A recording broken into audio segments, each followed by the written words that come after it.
Assalamualaikum warahmatullahi wabarakatuh. Tuan-tuan dan puan-puan yang dimuliakan Allah SWT, kita bersyukur pada Allah SWT kerana dengan taufik dan dengan hidayah Allah SWT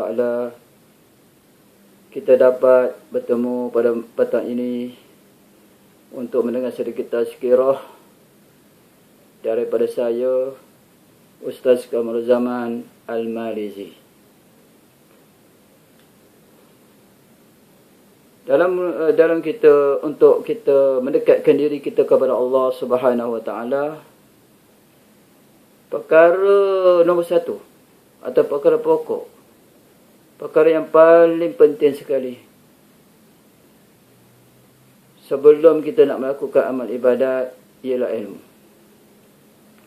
Kita mesti ada ilmu setiap perkara yang kita nak buat, sama ada dalam urusan dunia maupun urusan akhirat.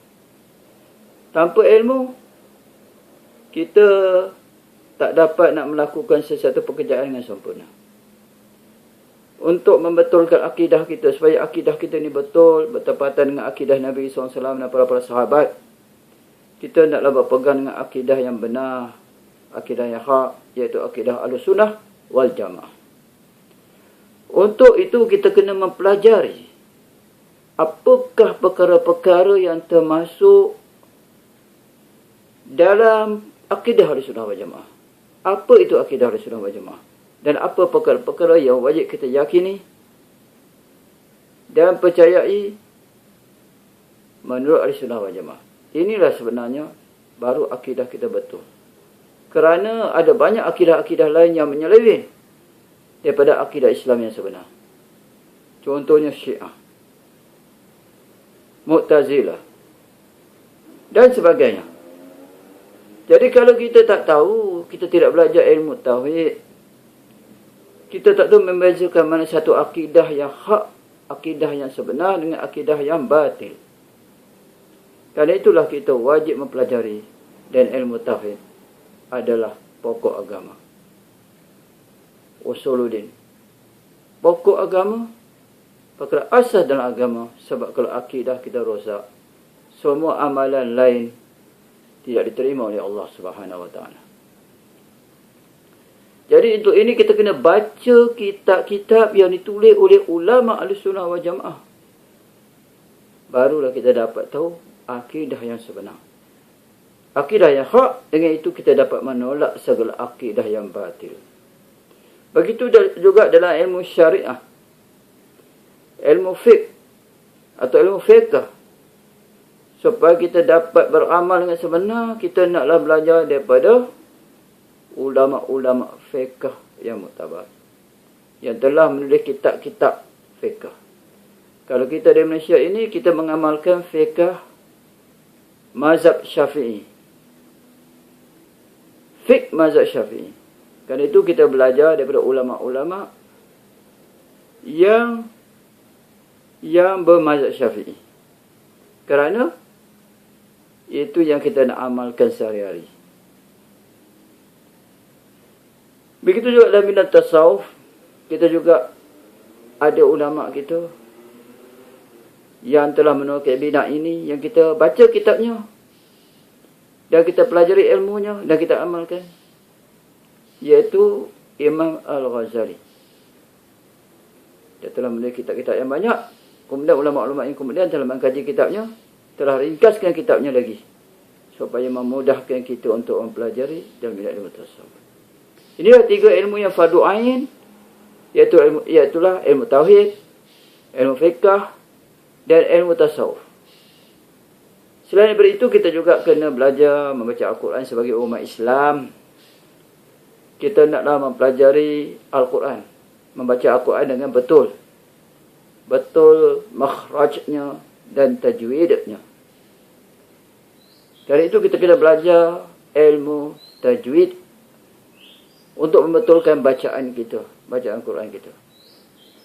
Kalau tidak, tentulah bacaan kita tidak betul. Begitu juga kita kena, selain daripada kita membaca Al-Quran itu, kita kena memahami isi kandungan Al-Quran itu. Jadi kita kena tengok dia punya terjemahannya dan tafsiran ayat yang dia baca. Kalau itu kita kena lagi nak mendalami ilmu ini, kita kena belajar ilmu-ilmu alat. Seperti ilmu nahwu, tata bahasa Arab yang betul untuk memahami Al-Quran. Seperti ilmu saraf, seperti ilmu balaghah, ma'ani, badi', asbabun nuzul dan sebagainya. Dan juga kita tidak kurang juga kita kena belajar ilmu hadis. Kerana hadis itu mentafsirkan Quran. Kita Ahli Sunnah wal Jamaah ini kita berpegang kepada Al-Quran, hadis, ijma' ulama dan qiyas. Semua hukum kita cari dalam Quran. Kemudian tak ada dalam Quran, kita jalan hadis. Kadang-kadang ayat Quran itu ditafsirkan oleh hadis Nabi SAW. Hadis mentafsirkan Al-Quran. Kerana itu kita kena tahu ilmu hadis. Dan kita kena tahu ijma' ulama, apa perkara yang telah menjadi ijma' ulama. Jadi ulama telah ijma', telah sepakat. Dan apa yang menjadi khilaf ulama. Dan juga qiyas. Qiyas itu mestilah berdasarkan Quran dan hadis. Inilah sumber hukum Islam, Al-Quran, hadis, ijma' ulama dan qiyas. Ilmu-ilmu ini kita pelajari daripada kitab-kitab yang ditulis oleh ulama-ulama silam. Kerana ulama-ulama silam itu mereka lebih ikhlas. Mereka ikhlas dalam menyampaikan ilmu. Mereka tidak marakkan habuan dunia. Kerana itu kitab-kitab mereka yang kita baca penuh dengan keberkatan, barakah. Sebab keikhlasan mereka. Sampai hari ini kitab-kitab mereka kita baca. Walaupun kitab-kitab yang ditulis dalam bahasa Melayu dan tulisan Jawi yang ditulis oleh Syekh Daud Fatani misalnya, Syekh Abdul Samad Palembani dan sebagainya, banyak lagi benda-benda kitab Jawi yang mana ilmu-ilmu mereka itu perlu lagi kita cedok. Kita kena cedok ilmu dia, kena ambil ilmu dia, kena dengar. Sebab mereka ni adalah orang-orang alim. Mereka adalah ulama, pewaris Nabi. Kalau boleh, kita pelajarilah bahasa Arab. Bahasa Arab yang betul. Kerana Al-Quran itu dalam bahasa Arab, hadis dalam bahasa Arab, kitab-kitab agama dalam bahasa Arab, sembahyang pun pakai bahasa Arab.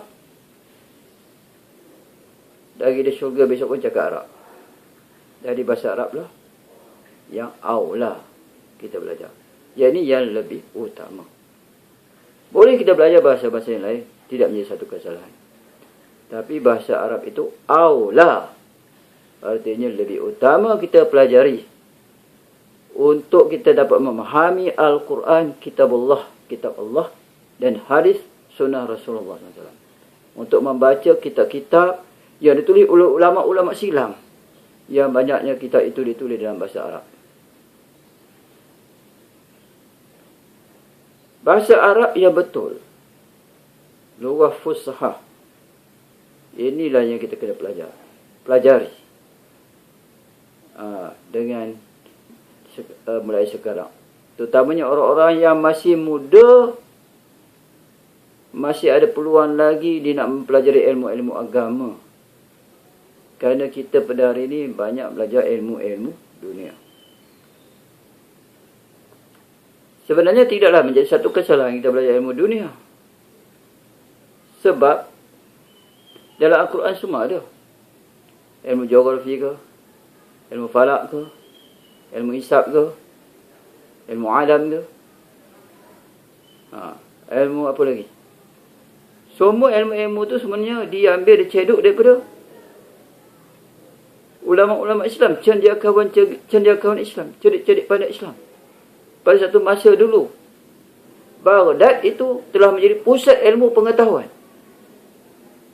Kota Baghdad telah menjadi pusat ilmu pengetahuan dan seluruh manusia di seluruh dunia ini, sama Islam atau tak Islam, semuanya pergi belajar kat Baghdad. Dan bahasa pengantar pada masa itu ialah bahasa Arab. Jadi mereka semua belajar bahasa Arab kerana nak menimba ilmu. Tetapi keadaan dah terbalik pada hari ini. Bahasa Arab telah ditinggalkan. Orang pemula dah belajar bahasa Inggeris kerana nak menuntut ilmu di negeri Inggeris. Nak belajar dekat Amerika, dekat United Kingdom. Nak belajar ilmu perubatan, engineering dan sebagainya. Padahal yang mula-mula mempelopori ilmu perubatan ini ialah orang Islam. Bukan orang Barat. Orang Islam dulu. Semua bidang ilmu. Kerana Islam mengangkat darjat ilmu. Barang siapa nak dunia, maka naklah dengan ilmu. Dan barang siapa nak akhirat, maka naklah dengan ilmu.